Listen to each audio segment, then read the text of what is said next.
Bonjour à toi, dans cette vidéo, nous allons voir comment réussir une introduction de commentaire. Nous verrons d'abord quelles sont les étapes de la rédaction de l'introduction du commentaire. Puis, nous expliquerons exactement ce que tu dois mettre dans chacune de ces étapes de la rédaction. Enfin, nous observerons plus précisément comment rédiger l'introduction pour être vraiment efficace. Regarde bien cette vidéo jusqu'au bout car l'introduction nécessite que tu suives exactement un certain processus de rédaction. Mais d'abord, nous te souhaitons la bienvenue sur la chaîne de commentaires et dissertations. N'hésite pas à t'abonner pour ne manquer aucune vidéo. Ensuite, poste tes remarques et tes questions en commentaire juste en dessous de cette vidéo.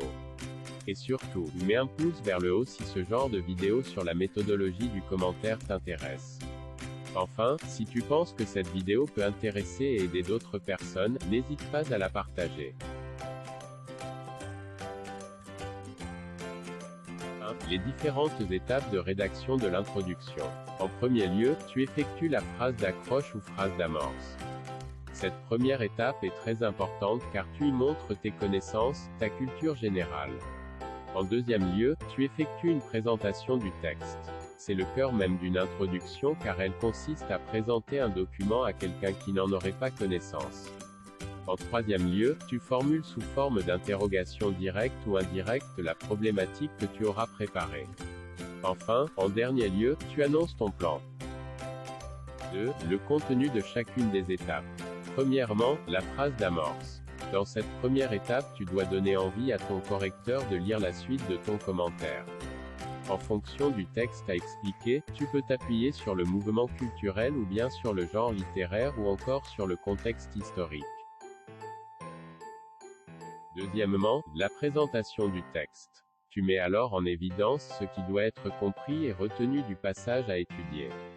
Ce moment consiste à donner les informations essentielles sur le titre de l'œuvre, l'auteur, la date de publication. Tu dois également résumer brièvement le contenu du texte à étudier. Troisièmement, la problématique. C'est une étape clé de ton commentaire de texte. En effet, la problématique est la question qui guide tout le reste de ton commentaire. C'est la phrase essentielle de ton devoir. Elle consiste en une phrase interrogative directe ou indirecte. Elle résume à elle seule tout l'intérêt du texte à l'étude. Attention donc à bien formuler cette question avec tout le soin nécessaire.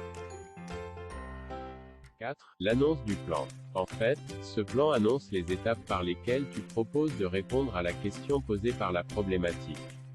Il se compose de 2 ou 3 grands axes au maximum. Attention à t'assurer que tes axes répondent à ta problématique. Mais fais attention également à ne pas répondre à la question avec une seule des parties de ton plan. 3. Rédiger la rédaction avec efficacité. Premier conseil, rédige avec beaucoup de fluidité, autrement dit, ne fais pas de phrases démesurément longues. Privilégie la simplicité afin d'éviter toute faute de grammaire, d'une part, et de mieux faire passer ton idée, d'autre part. Deuxième conseil, applique exactement la méthode du commentaire. Pour d'autres épreuves, il peut être intéressant de te montrer créatif. Mais pour le commentaire composé comme pour la dissertation, la clé de la réussite consiste à suivre à la lettre la méthode attendue. Troisième conseil, fais bien attention à utiliser la première personne du pluriel, nous, et non pas je. Ensuite, n'utilise que le présent de l'indicatif dans ta rédaction afin de faciliter la compréhension et la lecture. Le seul cas où tu peux utiliser un autre temps est l'annonce du plan qui peut être faite au futur de l'indicatif. Récapitulons. Il est essentiel que tu t'appliques particulièrement pour rédiger ton introduction. Elle reflète énormément de ton travail et de tes compétences. Premièrement, la phrase d'amorce témoigne de tes connaissances et de ta culture littéraire. Même si, rassure-toi, il suffit d'être capable d'utiliser des informations vues en classe en seconde ou en première.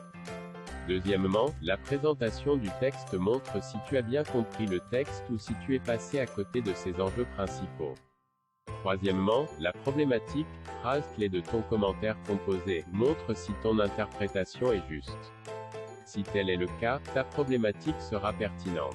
Enfin, quatrièmement, ton plan montre si ton argumentation est cohérente et convaincante au regard du texte et de ce que tu as annoncé auparavant.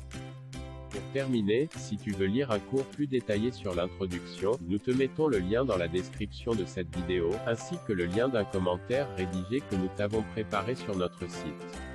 Abonne-toi à la chaîne Commentaires et Dissertations, pour ne rater aucune de nos vidéos. N'hésite pas à poser tes questions dans les commentaires, cela nous permet de mieux voir le contenu utile pour toi. Enfin, rendez-vous sur notre site commentaires et dissertations.fr. Tu y trouveras des cours en complément des vidéos, des commentaires de texte, des sujets de dissertation entièrement corrigés et bien d'autres supports qui pourront sûrement être utiles. Merci d'avoir regardé cette